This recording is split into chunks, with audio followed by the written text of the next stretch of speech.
वंदे मातरम कर्मचारी साथियों, जैसे कि पता है, आपको पता है आज 23 तारीख हो चुकी है और मैंने कल की वीडियो में भी कहा था कि 22 तारीख की देर रात तक है जून माह के सैलरी बिल है ऑटो प्रोसेस हो जाएंगे और आज 23 तारीख की सुबह बिल है वो जनरेट हो चुके हैं जून माह के। अब आपको कैसे चेक करने हैं और किन किन बातों का आपको विशेष रूप से ध्यान रखना है, तो सबसे पहले तो बात करेंगे कि बिल आप कैसे चेक करेंगे। तो यहाँ वीडियो लॉगिन में जाकर के जैसे आप यहाँ से बिल्स पे क्लिक करेंगे तो यहाँ बिल्स पे क्लिक करने के बाद में सैलरी बिल से, डीए बिल से, और इसके नीचे ऑप्शन आएगा बिल स्टेटस, यहाँ एमआईएस रिपोर्ट, और इसके नीचे एक ऑप्शन है बिल स्टेटस। इस पर आपको क्लिक करना है। इस पर क्लिक करेंगे तो जून माह के जो भी बिल है वो सारे यहाँ से हो जाएंगे। अब यहाँ जैसे डिफ़ॉल्ट 5 हो रहे हैं, इसको थोड़ा सा मैक्सिमम कर लें तो जो भी बिल है यहाँ शो हो रहे हैं। और यहाँ एक देख लें, रेफरेंस नंबर है, बिल नंबर है, office name, group name, video code और बिल टाइप और बिल सब टाइप। बिल टाइप में सैलरी बिल लिखा हुआ है और सब टाइप में रेगुलर सैलरी, बजट ऐड है और ग्रॉस अमाउंट, नेट अमाउंट, और स्टेटस है bill not forward to treasury, क्योंकि ये बिल अभी रात को ही प्रोसेस हुए हैं और ट्रेजरी फॉरवर्ड नहीं किए हैं। अब आपको एक एक बिल की रिपोर्ट डाउनलोड करके चेक करना है कि कहीं कोई कमी तो नहीं, कोई इशू तो नहीं। तो इस तरीके से आपको यहाँ बिल स्टेटस पे क्लिक करके यहाँ से डाउनलोड करेंगे और डाउनलोड करने के बाद में एक बार आप चेक कर लें यहाँ से, जैसे इसको पीडीएफ को डाउनलोड करेंगे और इसको एक बार मैं जूम करके आपको बता देता हूँ कि किन किन बातों का आपको विशेष रूप से ध्यान रखना है। तो यहाँ जैसे इसको एक बार जूम करेंगे, थोड़ा सा और जूम कर लेता हूँ मैं। अब यहाँ चूँकि जून माह का बिल है तो इसमें कोई अलग से डिडक्शन वगैरह एक्स्ट्रा जून माह में नहीं है, लेकिन किन किन बातों का आपको ध्यान में रखना है। तो पहली बात तो ये है कि इनकम टैक्स कई लोगों के कटौती अब शुरू हो चुकी है, क्योंकि मार्च, अप्रैल, मई और जून चौथा महीना है और जिनके भी टैक्स बन रहा है आगामी जो भी वित्तीय वर्ष उसमें, तो उनको कटौती करवानी जरूरी है, क्योंकि क्वार्टरली भी भरनी पड़ेगी समय समय पे। तो ऐसी स्थिति में जिस कर्मचारी का टैक्स बन रहा है, इस साल भी बना था अगर गत साल, तो भी इस बार भी जरूर बनेगा। तो उनके लिए यहाँ से जैसे एक कर्मचारी है जिनका बेसिक 63,100 है और यहाँ इनकम टैक्स की कटौती 5,000 है, ऐसे ही आरजीएसएस वगैरह ये सारी देख लें। किसी के ऐसे ही लोन वगैरह है तो वो देख लें। इसके अलावा यहाँ से जैसे ऐसे ही लोन है, इनकम टैक्स 11,000 है, ऐसे ही प्रीमियम है, आरजीएसएस है, जीपीएफ है, ये तो एक बार सारे देख लें। एक और इम्पोर्टेंट बात ध्यान रखनी है कि अगर मान लो किसी कर्मचारी का इस दौरान स्थायीकरण हुआ है, प्रमोशन हुआ है, तो उनका बेसिक चेंज हुआ, तो ये जरूर चेक करें कि उनका बेसिक अपडेटेड हुआ या नहीं हुआ। ये तो हो गई जो सामान्य महीने में, हर महीने में जो चेक करते हैं वो बातें। मान लो एसीपी, प्रमोशन या किसी भी कारण से उनका बेसिक चेंज हुआ है तो बेसिक के साथ में डीए चेंज होना जरूरी है। इसके अलावा अगर जीपीएफ की या आरजीएसएस की स्लैब प्रभावित हो रही है तो उसको भी आप चेक कर लें कि जो नया बेसिक है उसके अनुसार, उसकी स्लैब के अनुसार आरजीएसएस या और कोई जीपीएफ वगैरह की कटौती सही है या नहीं है।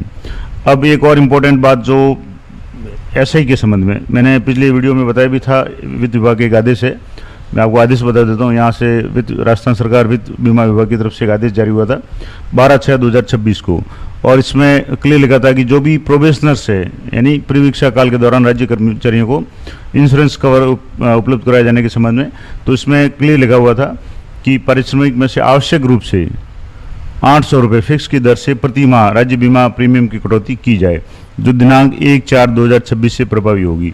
यानी अप्रैल माह की जो, मार्च महीने की जो सैलरी जो 2 अप्रैल में थी, उससे आगे के सभी महीनों से उनकी एसआई की कटौती की जानी है। तो अब जैसे अधिकांश लोगों ने, जैसे मैंने भी एक, मैं आपको लाइव बता दूंगा, एक कर्मचारी जो प्रोबेशनर है उनके 800 की कटौती ऐड कर ली थी।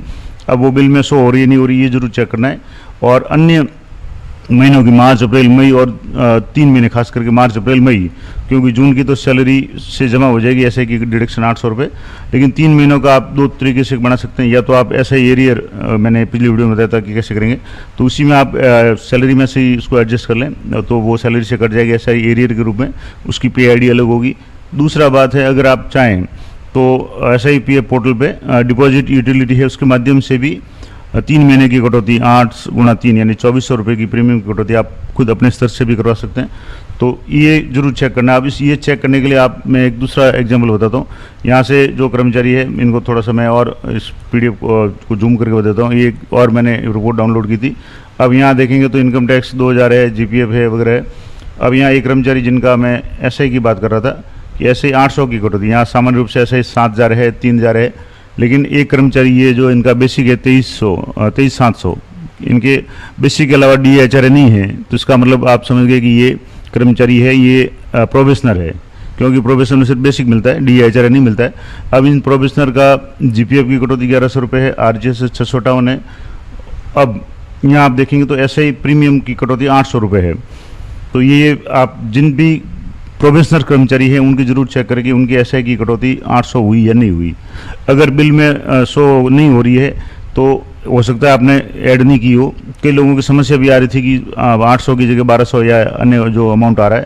तो मैंने वीडियो में लाइव बताया था कि एक बार आप ऐसे ही डिडक्शन में जाकर के, जो भी डिडक्शंस हैं एम्प्लॉय सेंक्शन में जाकर के, डिडक्शन में जाकर के पहले 1200 कर लें, उसके बाद में वापस इसी को एडिट कर लें और उसको 800 कर लें। तो सीधे 800 नहीं आ रहा तो पहले 1200 कर लें, उसके बाद उसको एडिट करके 800 कर सकते हैं। तो ये तो हो गया कि SI की कटौती आपको किस तरीके से करनी है, और 800 रुपये प्रत्येक जो प्रोबेशनर है उनकी कटौती करनी है। अब मान लो यहाँ जैसे मैंने सिर्फ 800 इस जून माह की है, आप चाहें तो जून माह की बिल में इनका SI एरियर के रूप में 3 महीनों की कटौती भी कर सकते हैं। यहाँ कर्मचारी ने कहा कि मैं अपने स्तर पर कर लूँगा, तो जो भी यूटिलिटी FMS SIPF पोर्टल पे उपलब्ध है वहाँ से भी वो खुद अपने स्तर पर जमा करा सकता है। तो ये कर्मचारी पर निर्भर है कि वो कैसे जमा कराए। अगर वो कर्मचारी कहता है तो आप इस महीने में या अगले महीने में SI एरियर के रूप में 2400 रुपये की कटौती करवा सकते हैं, लेकिन जून माह से 800 रुपये की कटौती आपको सैलरी से करनी है, क्योंकि वित्त विभाग का स्पष्ट निर्देश है।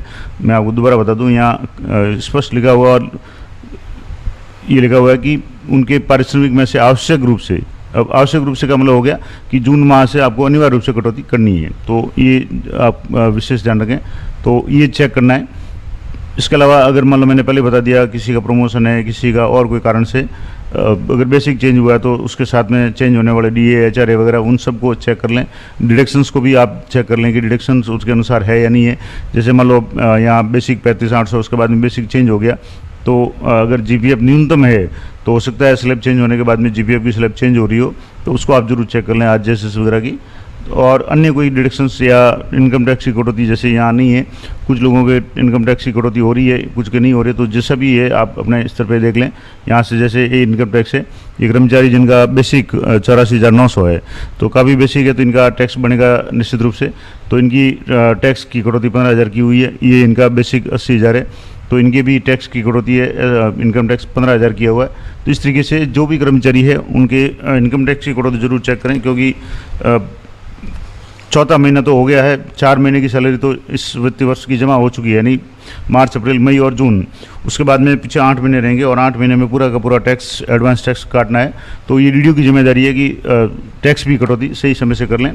तो ये थी कुछ महत्वपूर्ण जानकारी जो जून माह के सैलरी बिल प्रोसेस होने के बाद में आपको चेक करना है। और अगर इनमें कुछ भी कमी है तो आप बिल को डिलीट करके नया पहला उसको अपडेट कर लें, जो भी कमी है उसको, उसके बाद वापस बिल को नए रूप से प्रोसेस कर सकते हैं। तो ये पूरी डिटेल्स मैंने आपको बता दी कि FMS 3.0 पे जून माह के सैलरी बिल ऑटो प्रोसेस हो चुके हैं।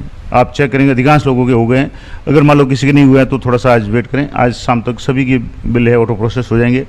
उसके बाद में आपको अच्छी तरह से उनको चेक करके, आज जल्दबाजी नहीं करें। और कई बार हो सकता है कि 1-2 दिन के लिए जब शुरुआत में जो बिल प्रोसेस होते हैं तो फॉरवर्डिंग का ऑप्शन काम नहीं करता है, तो उस दौरान आप अच्छी तरह से एक बिल की खास करके इनर और शेड्यूल ये डाउनलोड करके ज़रूर चेक कर लें कि सही तरीके से हो, इनकी जो भी डिडक्शंस जो आवश्यक थी वो हो चुकी हो।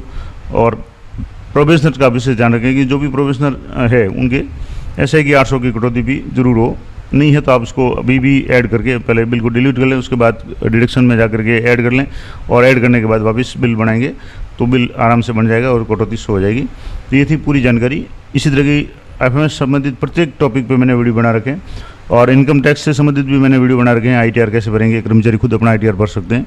और अगर आप चाहते हैं कि मैं आपके ITR भरने में सहायता करूं या मुझसे अपना ITR भरवाना चाहते हैं तो मैं इस वीडियो को डिस्क्रिप्शन में ईमेल दे दूंगा, या मैंने जो भी इनकम टैक्स के वीडियो बनाए हुए हैं, कल भी बनाया था, परसों बनाया था, तो उनमें ईमेल आईडी दी हुई है। उस ईमेल आईडी पे आप अपनी डिटेल्स खास करके फॉर्म नंबर 16 है वो भेज सकते हैं, और पैन नंबर वगैरह उसमें आ जाएगा। तो मैं अपनी जो भी आपका ITR है वो फाइल कर दूंगा।